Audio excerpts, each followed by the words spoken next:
chuck to know love and peace. Let's say thanks to the police all around, especially in town. No one couldn't walk alone. Town was like a battle zone, but nowadays and so I and all chuck to know love and peace. Let's say thanks to the police all around, especially. Welcome back to the Now Morning Show. It's 7:30 a.m. and it's time for TTPS on Now.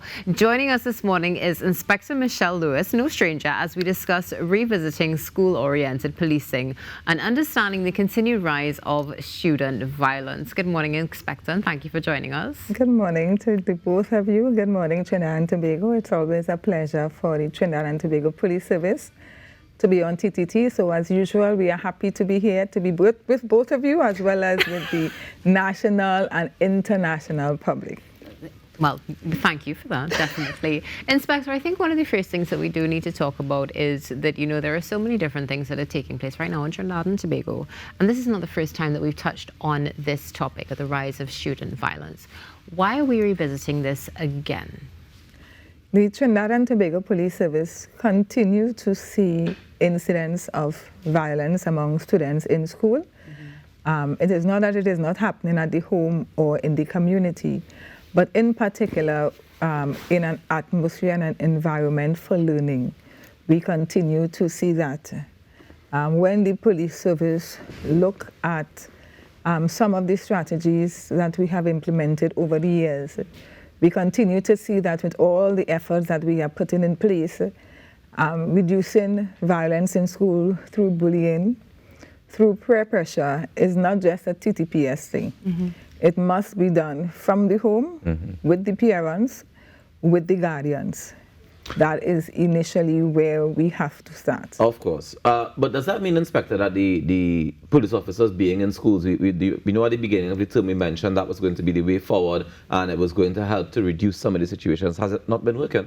Indeed, it has been working. There has been a reduction. And what happens, unfortunately, is because we have the use of social media so liberal in schools, that the fights that still happen, the confrontations and the conflict that still occur in schools, it is being put into social media, and so it may appear as if the strategies of the TTPS are not working. But in fact, they are, and we are getting some very good reviews from the students as well as from the staff at the school, the teaching staff, that it is in fact working. In fact, sometimes the police officers being there have prevented more serious incidents from occurring, which is what we really want, a more proactive way to policing.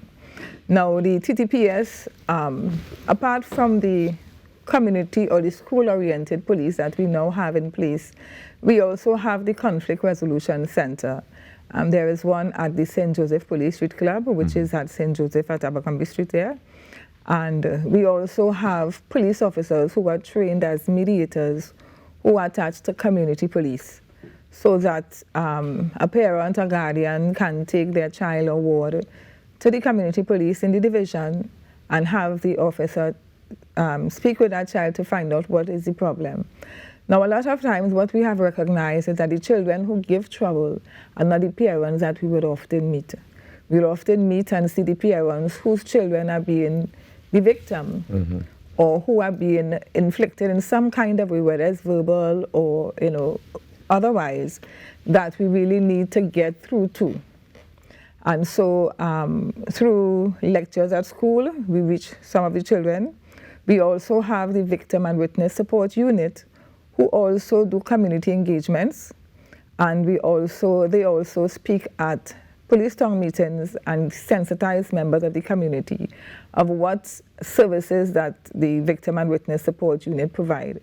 That is to say, to be able to give that level of counseling, and mediation and intervention where there are conflicts among young people and even among parents. Because we know that oftentimes children mirror what they see at home. Correct.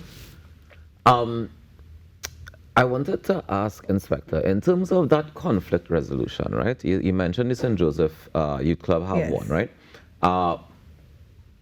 If it is that the victim's parents are the ones that show up all the time, is there a way or is there a point when we can say, all right, we've called several meetings with you and you've not shown up to any of them.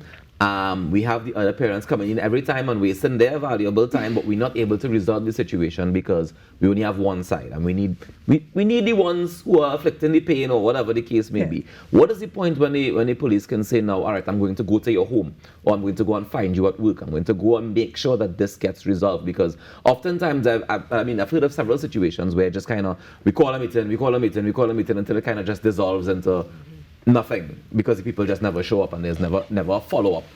At what point does the police say, well, all right, we're going to find this to be able to resolve this situation?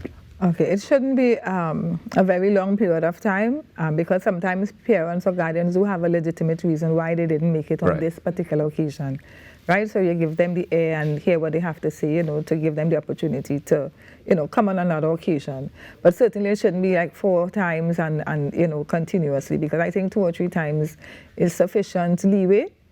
Generally speaking, when a parent of a child hear the voice of a police and the police station calling, they know that it is a serious matter and they need to visit the station. Can I tell you what I witnessed? With my own 2 eyes, Inspector. You can. The community police had the parent on the phone, right? And he put the parent on speakerphone to say, you're supposed to be here for this meeting. Me not time for that, That was the response to the police officer. Me not time for that right now, and I walk. And then they hung up the phone.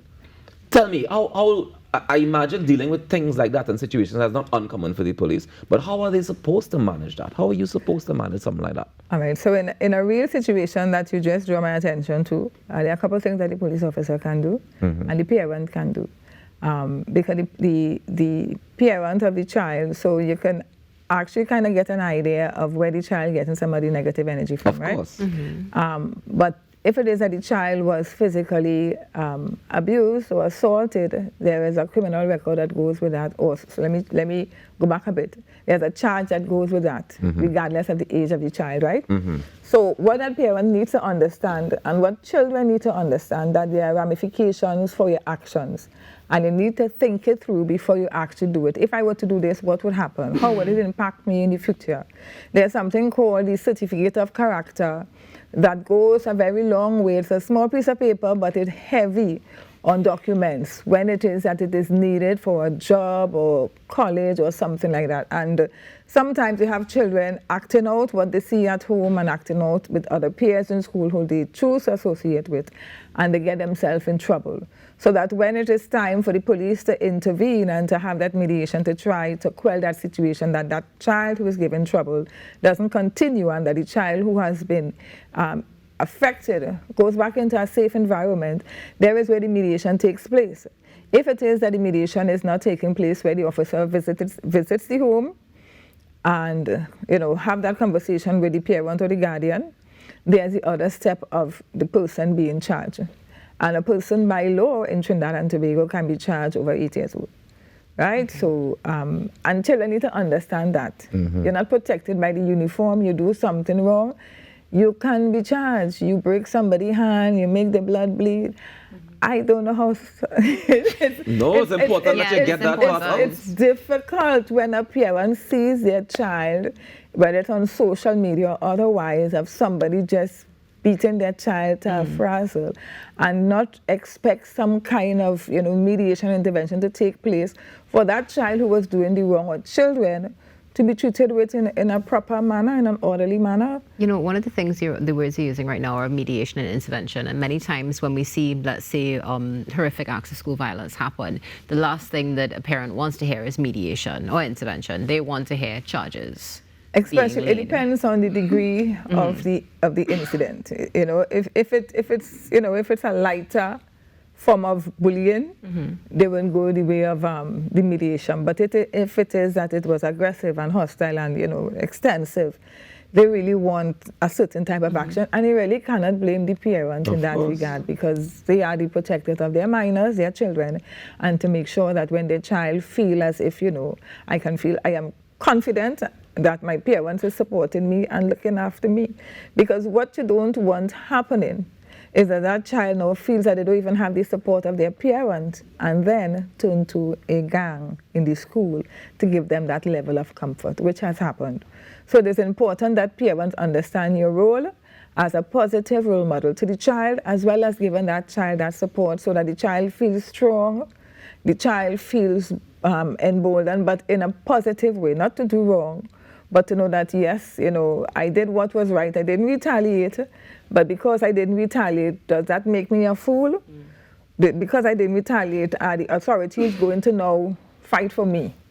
My parents fight for me, the police fight for me, the school fight for me, because I did not condone the fight. But let's be honest about it, Inspector. As a teenager or as a young person, you are also going to face the ridicule of your peers. In terms of, even if you didn't retaliate and you might be doing the more mature thing, at that point, your peers are going to give you some peacock, they're going to give you some heckling. How do you also navigate managing that? So a lot of schools have guidance officers, and then we, the TTPS, also have community police who go into the schools and do hold that lecture, because that is necessary. Yeah? That small group, and then the entire, like if it's the entire school where that incident has blown out, to make sure that that child fits back into that school environment, because sometimes the parent asks a transfer for that child because of the situation, and the child cannot, you know, comfortably function and learn in that environment anymore. They're traumatized. Yeah. So that ability to be able to bring in a specialist to talk to those children, to let the child know and let the other children know that this is not something that is tolerated. But through this school-oriented policing that the TTPS has initiated a few months ago, we are seeing in September, we are really seeing that change. We are seeing where the police officers are fitting in well in the school environment, helping the children, and not just when something happens, but also being proactive and observing, using the keen powers observation to observe when a child looks as if he's not right or she's not right, to, you know, have that conversation with the child, or even just simple little things, you know, to break that stereotype of the police is bad, and to show that the police is there as a big brother or a big daddy, a mommy, as the case may be, protect and to serve. protect you. So we would have seen the police, you know, playing little games and, you know, helping the young children to dress appropriate and that kind of thing. Inspector, we have a minute left, right? But there's one thing that I definitely want to ask. One of the things you spoke about was outreach, looking at community centres, of course, youth clubs and other initiatives. But what about outside of policing in schools? Are there any upcoming or ongoing education campaigns in schools itself? Yes, so with the conflict resolution, they generally have caravans that go to different schools. And they normally would liaise with the principal of the school and target a particular group. But we also have the community policing do the same thing. So that the principals would indicate to the police officers, listen, we have a group of children that we want you to come in and chat with. We're having a problem with smoking or drinking or violence or whatever it is. And so we will bring in either the specialists, the police officer who are specialized in those areas, to come in and chat with the children. But we also do a lot of home visits as well. And because we also have children who will be absent from school for various reasons, and the police will also do that home visit to find out what is taking place here. Yeah. All right, well, Inspector, thank you for doing a visit to us this morning. We definitely appreciate it, and we look forward to having you back on next Monday again. Certainly. Thank you all for having us here. It's really a pleasure.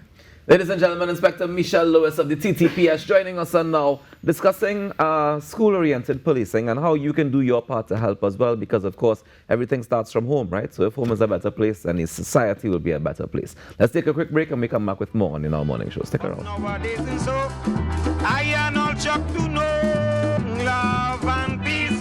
Let's say thanks to the police all around, especially in town.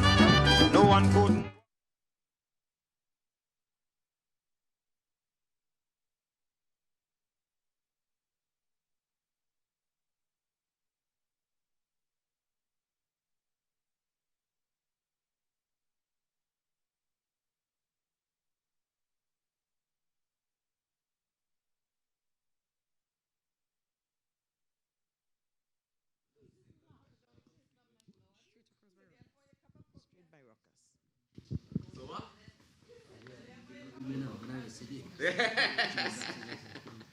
Good morning. Hello, good How are you? Hello. You're singing to the performance track, yes? To the performance track, indeed. Yes, sir.